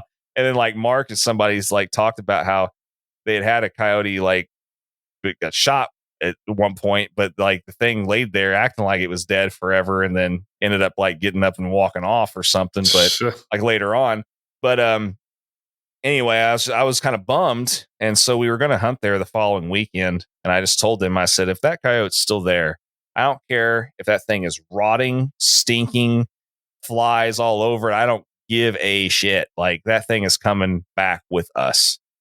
So I literally walk out of the truck. I walk up the side of the hill, and it's still laying right exactly where we left it. They probably didn't even look. I gave Jared the biggest amount of crap, and he was so embarrassed. It's just like couldn't. Anyway, yeah, that's a great story. And the video, yeah. And I will say the video, like it happens like real quick. It's not like it's only a 40-second video. Yeah, the bird like nails it, goes under the fence, and then his buddy pulls his gun out and just like boom, and the bird's just like it's just like real quick. It's great. Yep. It was one of those deals where it's like I said, it's a good conversation piece, but pays to have a gun with you. Yeah. It does. Yeah, I really should carry more myself, but for whatever reason I don't. I just stick with my chivalrous design shiv that I have or whatever. But yeah, he makes good stuff. He does. But anyway, so that's the story, and yeah. it's like $30. No, dude, they're fucking expensive. Are they? No, they're like a few $100, like depending on which one. Yeah, $200-$300, depending on. Maybe I did pay a little bit more than that. Yeah, because I got a nice one too. Oh yeah, dude! It's like I've got a sharpened screwdriver with a toothbrush. He's got a I lose them all the time. There's no way I'm paying $300 for something I'm going to drop in the woods. No, they're made with like the very high quality. It's like I got a deer antler on it. Like one of those. What are they? Kyvex, the plastic clips right in with a clip on it. Goes right in my bag. Yeah. I mean, great. most people just use a $9 ice pick they buy off Amazon or some crap. But anyway, yeah, you can kill a squirrel with anything, pretty much. Sure, but yeah, man. So yeah, it's been fun. I mean, like I said, thank you for coming on. We appreciate it. Yeah, John, we're really appreciative you came on, and we just want to thank you for helping us get our podcast started. And that's what's great about this. Just so the audience knows, we're not like us and John. We don't view each other as like in competition. We're doing a different kind of format than he's doing, and we need both in the community. We need a more presented nicely, very professional interview, which John does very well. And then you need kind of like the bullshitting talking, just shooting the shit with different falconers talking about random topics, and you need both. Yeah. It's great. I've been sitting here farting this whole episode. I don't know if anybody can hear it or not. Yeah, so I guess that'd be a good note to end on. I will just finish with that. Your podcast. Yeah, now? This guy's taking over. Yeah, I do want to end my aspect of it though. I'll just finish by saying, just to echo your thought there. Like I don't care. Like I've said it a million times, and I'm once again been very transparent about this too. Like I don't care. Every falconer in the country or in the world could start their own podcast. It would be fine with me. I'm going to continue to do my own thing. The way I do it, I feel like I've earned my, there's room for a lot of other content out there and stuff. I just hope that people find new and unique ways in their own style to do things. I mean, I feel like I've earned the way I do my stuff and earned my style of the way I do it. So, I mean, as long as nobody encroaches on or like, rips me off in that way, like I don't really care. I'll if it's a good production, I'll even listen to it. You know what I mean? But all that being said, I don't have the time, effort. I don't have the time or the effort or the energy to, despair to worry about what a bunch of other people are doing. I mean, I barely have the energy and the time to maintain my own stuff. But I'm always happy when people are starting something new in their own style. It's unique or whatever. And as long as it's cool and a good production, like I said, I'd even be open to listening to it also. And like I said, if anybody wants or needs any help, doesn't know where to get started or whatever, feel free to hit me up. I mean, that's part of the reason why I made the podcast an LLC and went this route, and also started a side audio production LLC, is to, if anybody like wants any help, or wants to do a podcast even, but doesn't want to do the production work or the editing or anything, hit me up and we can figure something out, So, I mean, that's all I'll say about that. And like I said, I hope you guys are having fun doing what you're doing. And like I said, thanks for having me on as well. It's always fun shooting the shizzy, so to speak. And Yeah. and worst case scenario, Aaron, we'll see each other in Knoxville tomorrow. So, Oh, that's right. You guys got to meet back up. Yeah. Did you get it done, Aaron? I never observed a tie up, but I had mean anything. Yeah, but I also had artificial insemination done. So, okay, we'll see what happens. Should be good. Yeah. Just so the audience knows, we've been kind of vague the entire episode. Jon and Aaron, they bred their dogs together. Mm-hmm. Yeah, of course, my dog would naturally have a low sperm count too, but we won't go into that. Of course, my dog would have low swimmers, But anyway, guys feed them friggin' soy protein dog food, bro. Yeah. You're feeding them a vegetarian diet, so that might have something to do with it. Yeah, well, Okay, so Jon, tell the audience where they can reach you on social media, your personal and your podcast, if they want to listen to more falconry content. Yeah, man, just falconrychronicles.com, and all you got to do is search Falconry Chronicles. Any major platform, it's up there, just like it was with Falconry Told and stuff. And everything can be streamed straight from my website if you prefer that also. But like I said, if anybody out there is listening, and I know like guest speakers are hard to come by and stuff, but like I said, I'm going to start offering myself up, there as well. And hopefully within this next year, I mean, I think about 50 to 60% of the people that were listening under Falconry Told have figured it out at this point. So I'm hoping by the end of the year, most people that are interested in coming over and continuing the Falconry Chronicles, the listening journey with me, we'll have done it by then. But, like I said, if anybody needs any speakers or anything for any meets, just send me an email at falconrychronicles@gmail.com, and you can hit me up there as well. So perfect. Thanks for coming. But real quick, just so that people hear that, there may be some, club members that are, officers in clubs listening. What is your speech going to be on? Just a quick, synopsis. Basically, the synopsis is a lot of actually what we discussed in this episode to a degree. Basically, just highlighting a lot of the similarities and differences in falconry between our country and the other ones that I've seen so far. And discussing some of those experiences, differences, and things, and all that kind of stuff. So, sounds like something to wet our whistle. Yeah. I appreciate, like I said, the plug, the opportunity for the plug, and of course, that's what that's going to be about, man. So, good stuff. Yeah. All right. Well, have a good night, guys. Yep. Good night. Thanks for listening.